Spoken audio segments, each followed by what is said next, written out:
வழங்கியிருக்கிற விக்கிரமம் அக்ரஹாரம்பால் பெரியவர்களே, தாய்மார்களே, இளைஞர்களே, உங்கள் அத்தனை பேருக்கும் வீர முத்தரையர் முன்னேற்ற சங்கத்தின் சார்பிலும் தமிழர் தேசம் கட்சி சார்பிலும் எங்களுடைய வணக்கத்தை தெரிவித்துக் கொண்டு,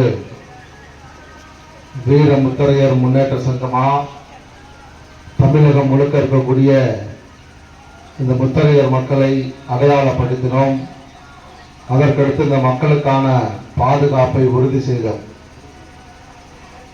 அதே வீரமுத்தரையர் முன்னேற்ற சங்கம் இந்த மக்களுக்கான அரசியலை முன்னெடுப்பதற்காக தமிழர் தேசம் கட்சியா இன்னைக்கு உங்ககிட்ட வந்து நிற்குது.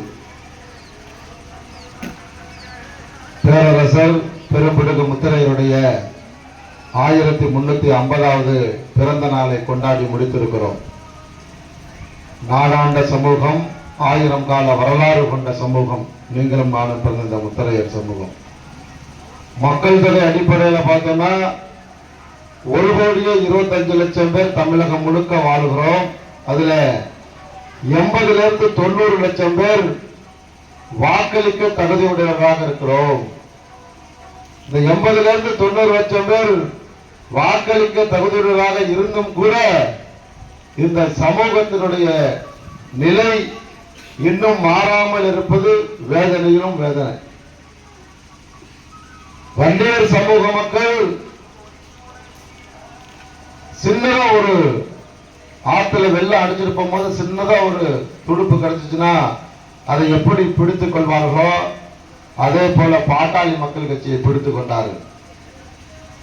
எதனாலும் எங்களுக்கு பாட்டாளி மக்கள் கட்சி தான் மருத்துவர் ராமதாஸ் தான் சொன்னாங்க. அதே போலதான் பறையர் சமூக மக்களும் அந்த மக்களுக்கான விடியலை எங்கள் தலைவர் திருமாவளவன் மட்டும்தான் கொடுக்க முடியும், எங்களுக்கான கட்சி விடுதலை சிறுத்தைகள் கட்சின்னு சொன்னாங்க. எவ்வளவு அடிச்சாலும் தாங்குறவன் யாருன்னா இந்த முத்திரையர்கள் தான். அதிமுகவும் திமுகவும் மாத்தி மாத்தி அடிக்கிறான். இந்த பட்டுக்கோட்டை தொகுதியில 1,10,000 வாக்குகள் நம்முடைய வாக்குகள் இருக்கு. ஆனா தொடர்ச்சியா வெள்ளாளர் சமூகத்திற்கு இங்க வாய்ப்பை கொடுத்து இந்த தொகுதி ஏதோ வெள்ளாளர்கள் மட்டுமே பெரும்பான்மை இருக்க மாதிரியான ஒரு சூழலை அதிமுகவும் திமுகவும் தொடர்ச்சியாக ஏற்படுத்தி வருகிறார்கள். இங்க பண்ற இந்த சமூக நீதிய பேராவரணி தொகுதியில ஏன் பண்ணல, புதுக்கோட்டை நத்தம் தொகுதியில ஏன் பண்ணலன்னு கேட்கிறேன். அங்கெல்லாம் முத்திரையர் தானே பெரும்பான்மை. இது எப்படி இருக்குன்னா, தொடர்ச்சியா இந்த மக்களை எது வேண்டுமானாலும் செய்யலாம். இந்த மக்கள் எந்த சிந்தனையும் இல்லாமல் தொடர்ச்சியாக நம்மளுக்கு ஆதரவளிப்பார்கள் அப்படிங்கிற நிலைப்பாட்டில் அவங்க எல்லாத்தையும் முடிச்சுட்டாங்க. பேராவரணி தொகுதி தொடர்ச்சியா குலசெல்லையா ஐயா காலத்துல இருந்து நம்ம தொகுதி இப்படி முத்திரையர்கள் மட்டும் பெரும்பான்மையாக வாழுகிற மாவட்டங்கள்ல தொகுதிகள்ல சிறுபான்மை சமூகத்திற்கு இவன் என் கட்சிக்காரன் அதிமுகவை சேர்ந்தவன், இவன் என் கட்சிக்காரன் திமுகவை சேர்ந்தவன் கொண்டு வந்து நிறுத்தும் போது நாமளும் சொரணை இல்லாமல் யாரு வேட்பாளர்னு தெரியாமல் யாரு வந்தா என்ன, யார் இந்த மக்களை ஆண்டா என்ன அப்படின்னு நம்ம என்ன பண்றோம், தொடர்ச்சியா ஆதரவு அளிச்சுட்டே வர்றது மிகப்பெரிய பேர் ஆபத்து இந்த சமூகத்துக்கு. வந்து இந்த கிராமத்துல அழைப்பதை கொடுத்துட்டு வாங்க அப்படின்னா ஒரு 2 வேன்ல நீங்க வந்துருவீங்க. அதுக்காக நாங்க வரல. ஒவ்வொருத்தரும் இந்த சமூகத்திற்கு மேல இருக்கக்கூடிய ஆபத்து என்ன அதை தெரிஞ்சு கொண்டுதான் நீங்க மாநாட்டுக்கே வரணும். ஏதோ கும்பலை காமிச்சுட்டு போனா மட்டும் போதும் அப்படி இல்லை. பேட்டி கொடுக்கும் போது கூட 1700 கிராமங்களுக்கு மேல போயாச்சு. அதுல பெரும்பாலான கிராமங்கள்ல அடிப்படை வசதியை கூட செய்து கொடுக்காமல் அடிப்படை வசதிக்காக இந்த மக்களை ஏங்க வைத்திருக்கிறார்கள் திராவிட கட்சிகள். இதான் எல்லா கிராமத்திலையும் சொல்றோம். கேள்வியே கேட்கறது இல்லைங்க. என்னவோ பண்ணு, ரோடு இல்லையா, மேடு பள்ளமா இருக்கா, பொண்டாட்டி பிள்ளையோட போகும்போது கீழே விழுந்து எழுந்திருக்கிறேன்னா பரவாயில்ல, நான் கேள்வி கேட்க மாட்டேன், அதிகாரிகிட்ட முறையிட மாட்டேன், ஆர்ப்பாட்டம் போராட்டம் செய்ய மாட்டேன் அப்படின்னா தொடர்ச்சியா இந்த சமூகத்தை அவர்கள் வஞ்சிக்கிறார்கள். நமக்காக ஒரு கட்சி தேவை. அதிமுகவில் திமுகவில் இருக்க முத்திரைக்காகவும் பேசுவதற்காக ஒரு கட்சி தேவை. அதுதான் தமிழர் தேசம் கட்சி. ஒரு சில பகுதிகளில் மற்ற சமூகத்துக்கும் பொறுப்பு போடுறாங்க.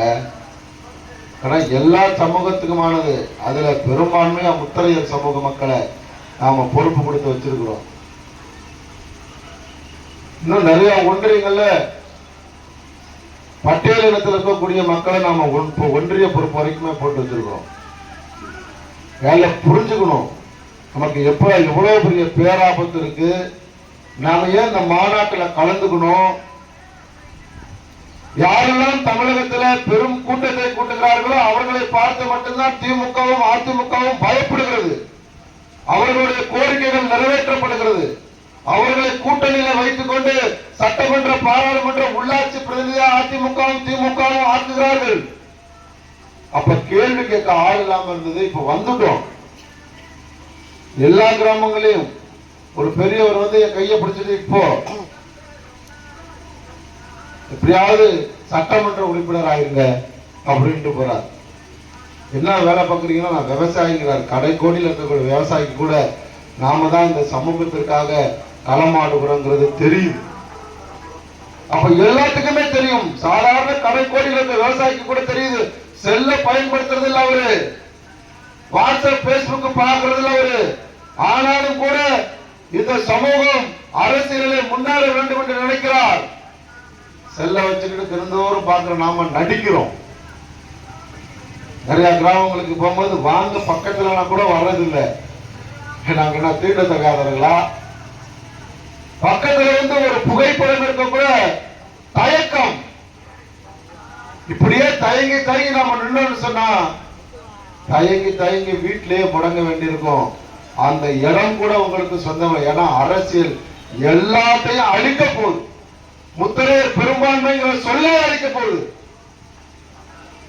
நாம பெரும்பான்மைன்னு ஒரு தொகுதியில சொன்னோம்னா அந்த தொகுதியை 2-3 பிரிச்சு நம்ம சிறுபான்மை ஆக்கிறோம். பஞ்சாயத்து பண்ணிட்டாங்க தமிழகம் முழுக்க.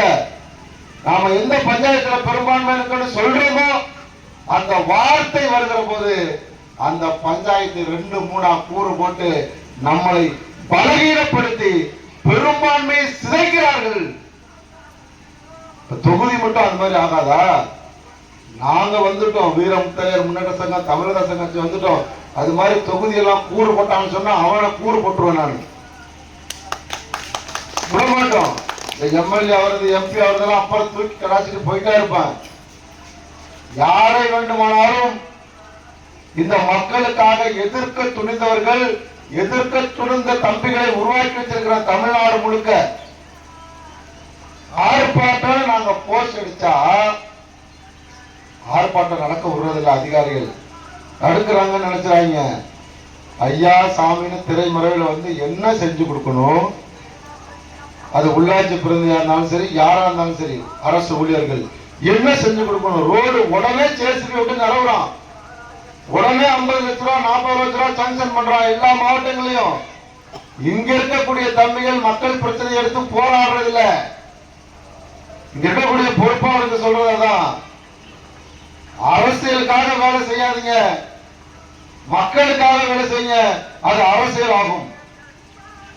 இந்த பகுதியில் ஒரு பையன் பஞ்சாயத்துல நிக்கணும்னு நினைக்கிறான்னா அதை மனசுல வச்சுட்டு மக்களுக்காக இறங்கி வேலை செய்யுங்க. காவல்துறை அடக்குமுறைக்கு உட்படுத்தப்படுவீங்க, வழக்குகளை சந்திப்பீங்க. நம்ம கிராமத்தில் இருக்கக்கூடிய அதிமுக திமுகவினர் உன்னைய ஏளனமா கேவலமா கீழ்த்தரமா பேசுவான். இதெல்லாம் தாண்டிதான் மக்கள் பணி.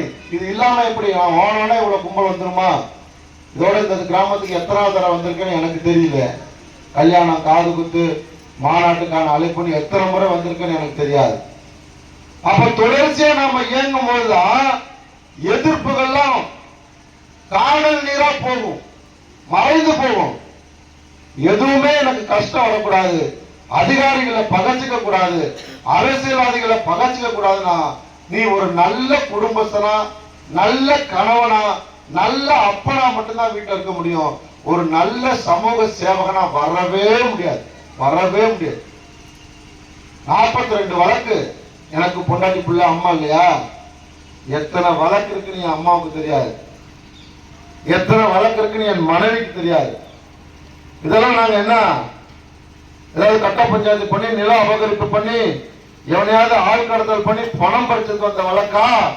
சத்தியமா இந்த சிந்தாமணி அம்மன் கோவில்ல இருந்து சொல்றேன், அத்துணையுமே சமூகத்திற்காக களத்துல இறங்கி மக்கள் பிரச்சனைகளை பேசுகிற போது அதிகாரிகளுடைய அடக்குமுறைக்கு உட்படுத்தப்பட்டு வந்த வழக்குகள் 42 வழக்குகளும்.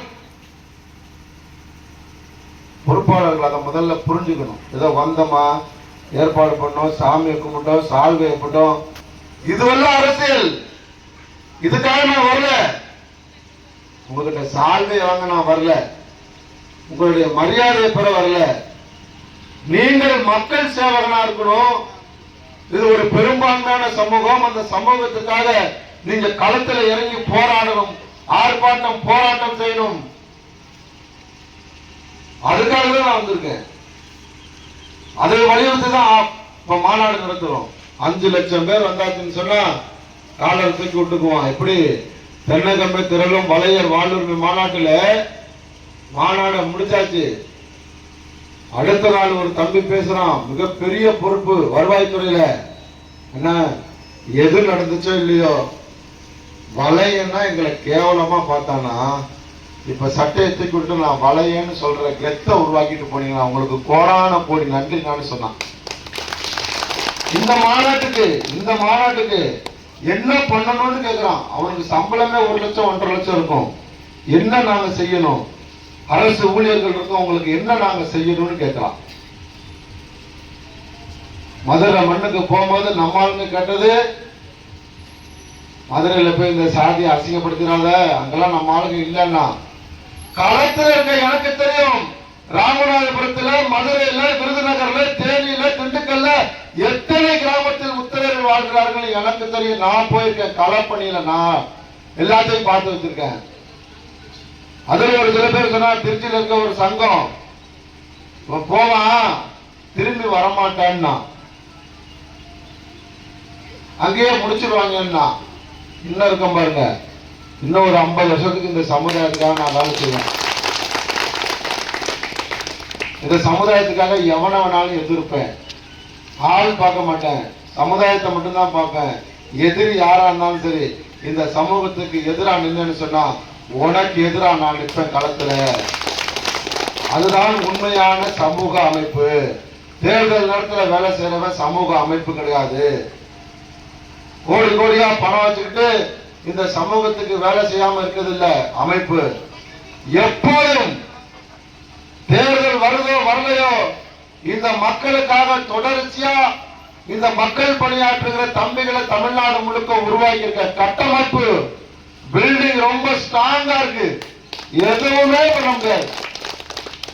நம்மளால சொல்றோம் எப்படியாச்சும் எம்எல்ஏ ஆயிரு, இல்லைன்னா போச்சுன்னா. ஏன்யா மக்கள் கொடுத்த தலைவருங்கிற பட்டம் இருக்கியா, அதை வச்சுக்கிட்டு என்ன வேணாலும் என்னால செய்ய முடியும் தமிழ்நாடு முழுக்க. இந்த மக்கள் நான் சொன்னா ஆர்ப்பாட்டம் போராட்டம் பொதுக்கூட்டம் மாநாடு எல்லாத்துக்கும் வருவான். அதை விட பெரிய பொறுப்பா எம்எல்ஏ பொறுப்பு எம்பி பொறுப்பு நான் கேட்கிறேன். தொடர்ச்சியா நீங்க இப்படி நின்றுங்க போதும், சங்கடப்படாதீங்க. ஐயோ அந்த கட்சிக்காரன் ஏதாவது நினைப்பான், நாங்க வந்திருக்கோம்ல, எங்க பகுதியில் இருக்க அமைச்சர் நான் போனா என்னை உட்கார வச்சு தான் பேசுவாரு. அதுக்காக மக்கள் பிரச்சனை வந்துச்சோன்னா அவரை எதிர்த்து பேசாம என்னால இருக்க முடியுமா?